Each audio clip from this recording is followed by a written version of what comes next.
My girlfriend cheated with my boss, so I got them both fired. I never thought my life would fall apart because of one notification. One stupid buzz from my phone.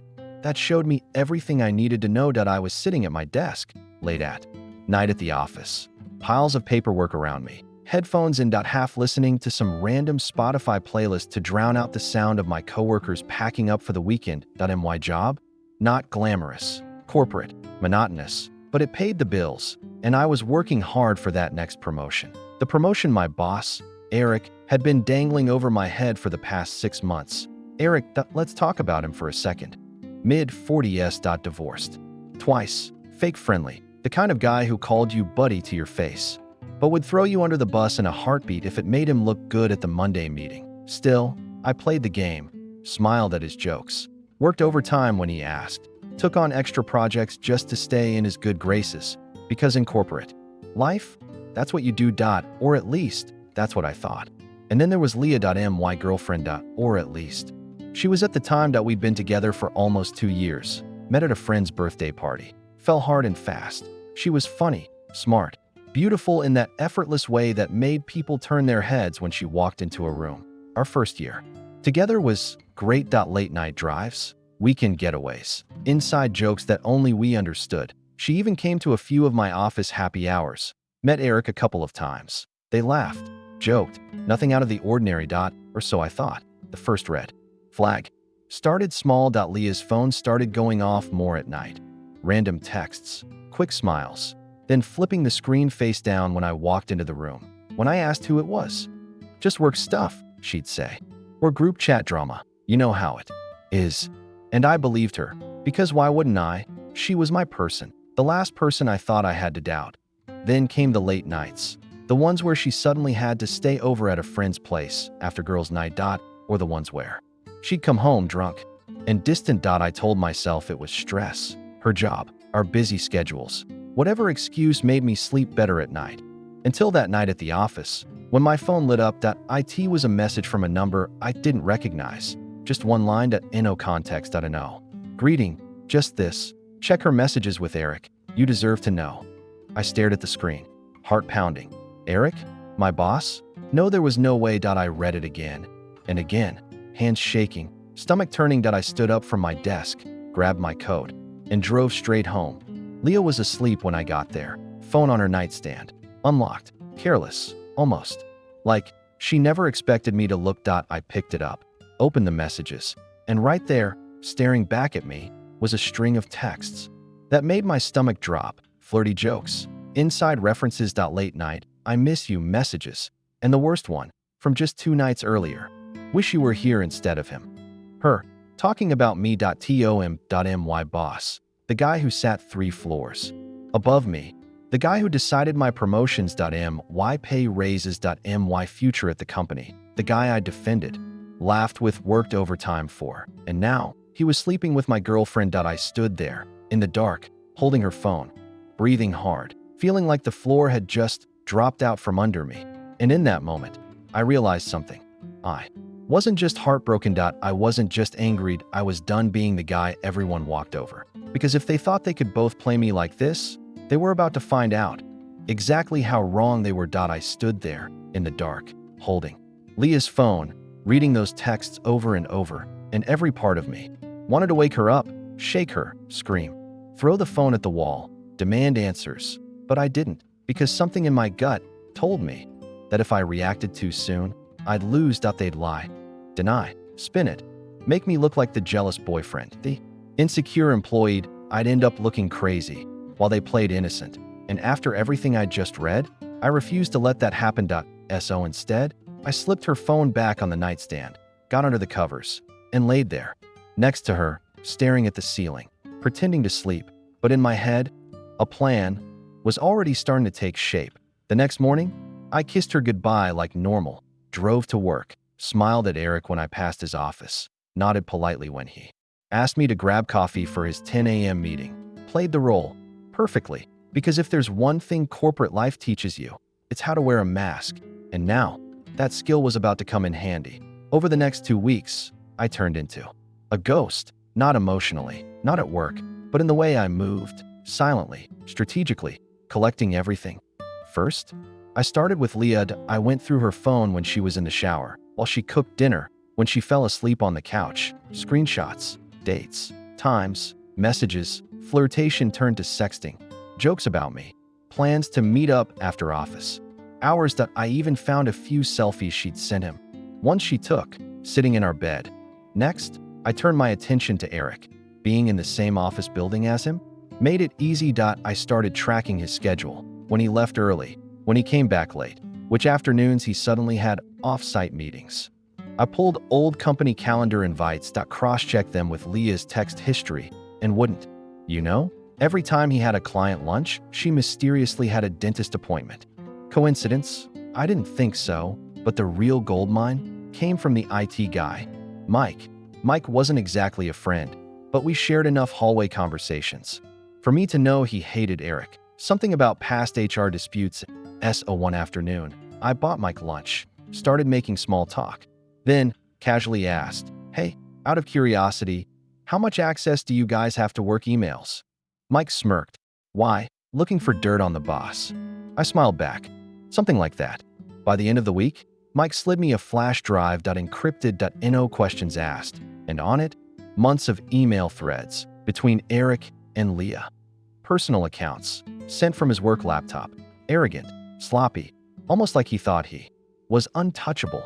There were messages making fun of my work performance, jokes about how they were playing me, even discussions about delaying my promotion because Eric didn't want me getting too comfortable. That was the final nail in the coffin, because this wasn't just personal betrayal. This was professional sabotage. A direct attack on my career. And at that point, any guilt I had about what I was planning disappeared. I spent that entire weekend compiling everything: screenshots, emails, texts, witness statements from co-workers who'd seen Eric and Leah together outside work, even timestamps from the office security logs, showing him leaving the building minutes after her on multiple occasions. I built a file, labeled it termination package for HR eyes only. Because if they thought they could ruin my relationship and my career, they had no idea what I was about to do to theirs. By the time Sunday night rolled around, I had everything: every text, every email, every calendar conflict, screenshots, audio clips, witness statements from co-workers who had seen too much but said nothing until I asked. My bedroom floor, covered in printed evidence, like a crime scene. But instead of blood, it was receipts, digital, undeniable, devastating. But before I pulled the trigger, I needed to be sure. I spent the next 2 hours reading through the company handbook, cover to cover, zeroing in on one section in particular: Code of Conduct, Workplace Relationships, and Supervisor/Subordinate Policy. And there it was. In plain black and white. Any romantic or sexual relationship between a supervisor and a direct or indirect subordinate must be disclosed immediately to human resources. Failure to do so may result in disciplinary action, up to and including termination. Perfect, because Eric had never disclosed a thing, and Leah technically worked for a vendor, but was under Eric's oversight for a joint project, meaning they were in direct violation, multiple times over. Next, I reviewed the section on hostile work environment and retaliation. That's when I realized, by deliberately sabotaging my promotion because of his personal involvement with Leah, Eric had opened another door for me. Point 1, called ethics, violation, and abuse of power. I smiled.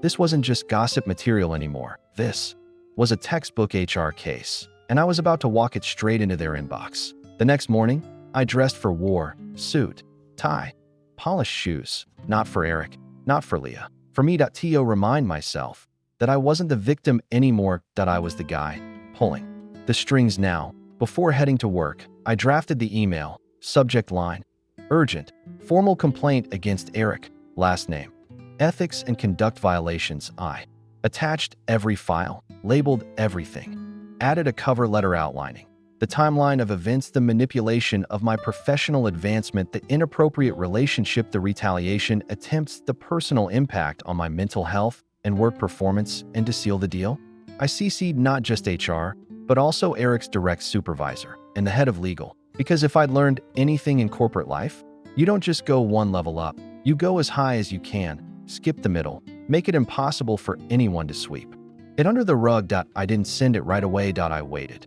Timed it perfectly. At exactly 10:03 a.m. When I knew Eric was deep in his Monday morning leadership meeting, I hit send. Watched the progress bar fill, and when the little notification popped up, message sent, I sat back, took a deep breath, and smiled. Because in that moment, I knew everything was about to change for him, for Leah, and for me. The minute I hit send, I felt it. That slow building adrenaline, the kind that starts in your chest and works its way through your arms, down to your fingertips, like electricity, like something was finally shifting. For the first half hour, nothing happened. No pings, no calls, no sudden gasps from HR.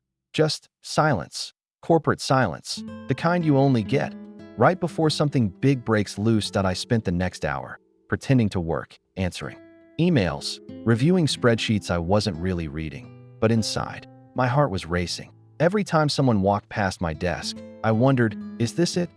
Every time my phone buzzed, I thought, here we go. But still, nothing. Around 11:15 a.m., I saw it happen. HR, walking down the hallway. Two of them, both wearing that serious but neutral face that HR people always wear when something bad's about to go down. They stopped by Eric's office, knocked, leaned in, whispered something. Eric, still laughing from whatever joke he was telling one of the junior managers, froze mid-sentence, looked confused, then stood up, straightened his tie, and followed them out. I watched the whole thing from behind my computer screen, didn't blink, didn't smile, just sat there, breathing steady, because inside, I knew that was the beginning, the first crack, the start of the avalanche. 15 minutes later, my direct manager called me. Hey, can you come down to HR for a quick chat? My stomach tightened. I grabbed my notebook, walked the hallway with calm steps, hands steady. When I walked into the HR conference room, there they were. Eric, looking pale, sweating. Two HR reps, legal counsel, and now, me, the whistleblower, the one with the receipts. They offered me water, asked if I needed a break. I shook my head, sat down, opened my folder, and calmly walked them through every single piece of evidence. Chronologically, factually, no angered, no theatrics, just the truth. Eric tried to interrupt a few times, tried to spin it. We're just friends. This is a misunderstanding. This feels like a personal vendetta. But every time he opened his mouth, I had another screenshot, another timestamp, another email, and slowly, I watched the color drain from his face. By the end of the meeting, they asked me to wait outside. 10 minutes later, Eric walked past me, didn't say a word, didn't make eye contact, just grabbed his coat and left the building for good. By 3 p.m., company-wide email, effective immediately. Eric, last name, is no longer with the company. No explanation. No farewell, just gone. And me, I sat back at my desk, looked around the office, and smiled.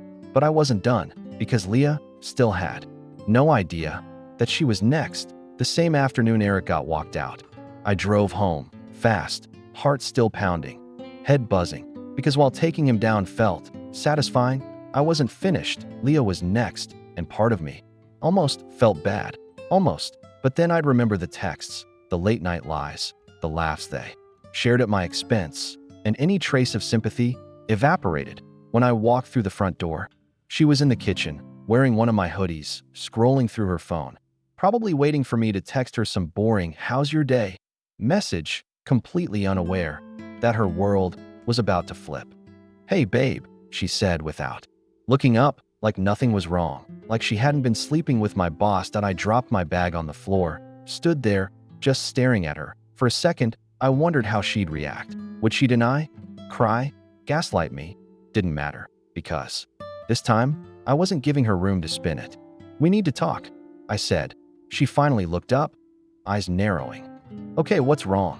I pulled my phone from my pocket, opened the folder labeled Leah, full evidence, and without saying a word, I tossed it onto the counter. Let her read message after message, selfies, flirty emojis, even one calendar screenshot where she'd canceled plans with me to meet him at a hotel. Her face went pale, completely drained of color. I don't know what to say," she started, voice trembling. That's not what it looks like." I laughed. actually laughed out loud. Not what it looks like. Leah, I have timestamps that I have security logs that I even have emails from him about you. Her hands went to her mouth. Tears started building. But I didn't flinch. That didn't soften. Because now, I was done being the guy she could manipulate. Then came the excuses. It was a mistake. We were both drunk. It didn't mean anything. And the classic, you've been distant. I felt lonely. I shook my head. Save it. She tried stepping closer. I stepped back. There's one more thing, I said. HR already knows about both of you. Her eyes widened, like I'd just smacked her across the face. Wait, what? You told them about me? I nodded, calm, cold. You think this was just about Eric? You were part of it too, that you're on the project under his supervision. But that's a violation of vendor policy. I grabbed my keys, opened the front door. I'd suggest you start looking for a new job, because come Monday morning, you're next.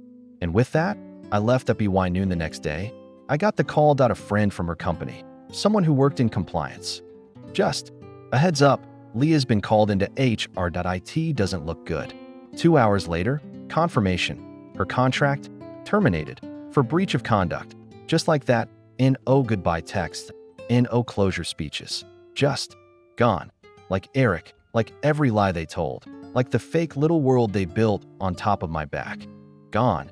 And for the first time in weeks, I felt light, free. Finally, the Monday after both of them were gone, the office felt different, lighter, quieter, almost like someone cracked open a window and let the toxic air out. For months, walking through those hallways felt like stepping into enemy territory, like I had eyes on me everywhere, judging, gossiping, second-guessing my work. But now, all those glances felt different.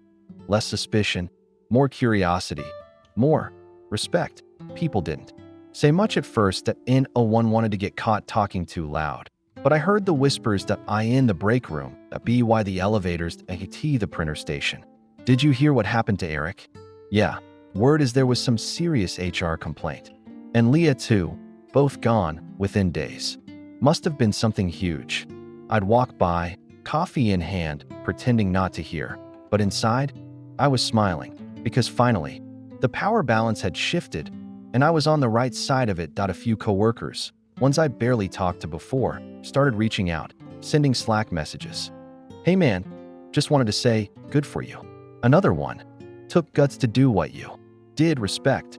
One guy from another department even said, we all knew something was off with Eric. Thanks for finally saying what none of us could. But the biggest change came 2 weeks later, when I got called into a meeting with upper management, the same people who used to barely acknowledge me in the hallway. Now, they wanted to talk. They asked about my workload. My goals. My future with the company. It wasn't an official promotion meeting yet, but the tone was different, more intentional, like I was finally visible, recognized, valued. And as much as I wanted to rub that in Eric's face, I didn't, because truthfully, I didn't care where he was anymore, whether he found another job or stayed unemployed or sat at home, stewing in the wreckage he built for himself. Same with Leah. I deleted her number, blocked her on everything. Didn't check her socials, didn't ask friends for updates. For me, they were both done.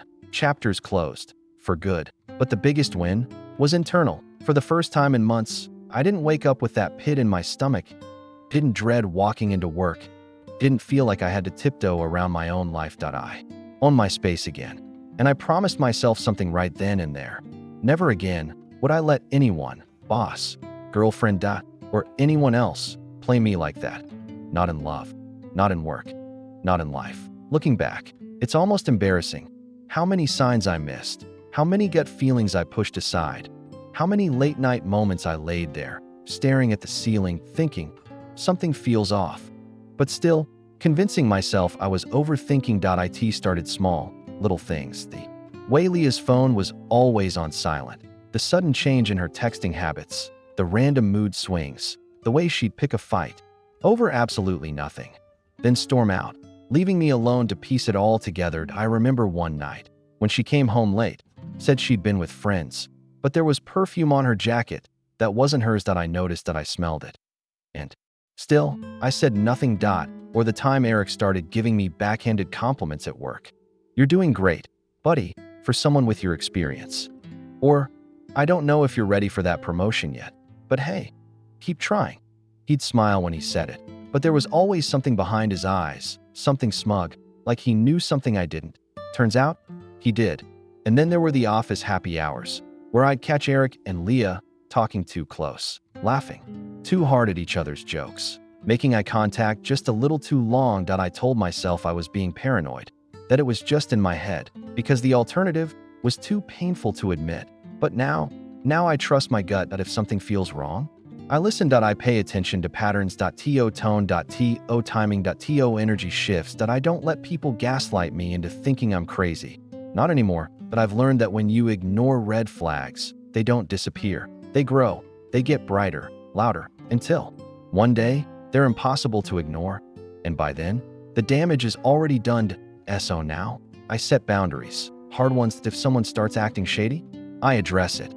Early, directly, without apology. That if they get defensive or try to flip it on me, that's my CUE. To walk. To cut ties. To protect my peace before history repeats itself. The truth is, what happened with Leah and Eric changed me, made me sharper, more aware, but it also made me stronger because I survived it. That I stood up for myself, fought back, and won. And now, nobody, and I mean nobody, will ever make me doubt my worth again. If you're listening to this and something about my story feels familiar, let me say this clearly. Pay attention, because the signs, they're there. They were always there for me too. I just chose not to see them. Or worse, I saw them and ignored them because facing the truth felt scarier than pretending everything was fine. Here's what I've learned. If your partner suddenly starts being overprotective with their phone, that's a sign that if they start picking fights over little things just to storm off and disappear for hours, that's a sign that if their stories don't add up, if their mood changes like a switch, if they get defensive every time you ask a simple question, that's a sign. And if your gut is screaming at you at 2 a.m., listen to it, because your intuition is louder than any excuse they'll ever give. And when it comes to work, watch how your boss treats you. Do they undermine you in meetings? Take credit for your work. Hold back opportunities for reasons that don't make sense. If they're suddenly extra interested in your personal life, asking invasive questions, crossing boundaries, be aware, because personal manipulation bleeds into professional sabotage faster than you think. Also, document everything. I can't stress this enough. Keep emails, screenshots, timestamps, because when the day comes, and trust me, it will come, you're going to need proof. Cold, hard proof. Because manipulators, they're good at flipping narratives. Playing victim. Making you look like the unstable one. Receipts are your insurance policy. And when you do confront, do it strategically, not emotionally. Go in with facts, not feelings, because tears and yelling, they'll twist that against you. But undeniable proof, that's powered. That's how you win. That's how you protect yourself. If you're in this situation right now, start planning, start documenting, start building your case. And most importantly, start preparing for the day you choose yourself over them, because that day will come. And when it does, it'll feel like finally coming up for air after being underwater for way too long. You deserve peace. You deserve respect. You deserve honesty. And anyone, boss or partner, who can't give you that doesn't deserve you. Period. It's funny. When you're in the middle of being lied to, gaslight, sabotaged, you start to believe that this is just how life works, that trust is optional, that love comes with fine print, that career growth is a game rigged against you, that no matter how hard you work or how loyal you are, someone out there is pulling strings to keep you small. That's where I was for months, doubting myself, questioning my worth, wondering if I was just not enough, not good enough for the promotion, not good enough for Leah, not good enough for basic respect. But now, I see it clearly. After Eric and Leah were gone, there was this weird emptiness at first, like when you stop hearing background noise you didn't realize was bothering you. I'd sit at my desk, expecting the passive-aggressive comments from Eric, expecting Leah's random mood swings via text, and when none of it came, I'd feel relief, real relief. For the first time in months, I could breathe. I threw myself into work, real work, the kind where I wasn't walking on eggshells, where my ideas were finally getting heard, where promotions were back on the table, Not because I kissed up, but because I earned it, without anyone sabotaging me behind the scenes. Outside of work, I started focusing on me. Hit the gym again, started therapy, reconnected with friends I distanced myself from during the whole Leah mess, and slowly, piece by piece, I started feeling like me again, but not the old me. A new version, stronger, sharper, less tolerant of BS, more protective of my time, my energy, my peace. Dating? That took longer. I won't lie. The trust issues were real. Every time I started texting someone new, that little voice would creep in. What if she's lying too? What if she's playing me? But here's the thing. I didn't ignore those feelings. I acknowledged them, sat with them, worked through them, and slowly, I started giving people chances again. But this time, with boundaries, with awareness, and with zero tolerance for red flags. One thing I realized. I used to give people the benefit of the doubt way too soon. Now, I let actions speak first. Consistency, accountability, transparency. That if someone can't offer that, they don't get access to me. Simple as that. This whole experience, it didn't break me. It built me. It taught me that sometimes the worst people give you the best lessons. That betrayal isn't the end, that it's the beginning of your own comeback story. And mine is just getting started. If you're still listening, still here, following every messy, painful, chaotic chapter of this story, thank you, because telling this isn't easy. Reliving it brings back more than just memories. It brings back the versions of me I had to bury, the version that stayed quiet, the one that let people walk over him, the one who kept making excuses for toxic people because facing the truth felt too heavy. But now I know better. Now I move different. Now I choose me. Every time. No hesitation, no apologies, no second chances for people who show me exactly who they are. If you're going through something like this, whether it's a toxic boss, a lying partner, or both at the same time like me, let me tell you what I wish someone told me.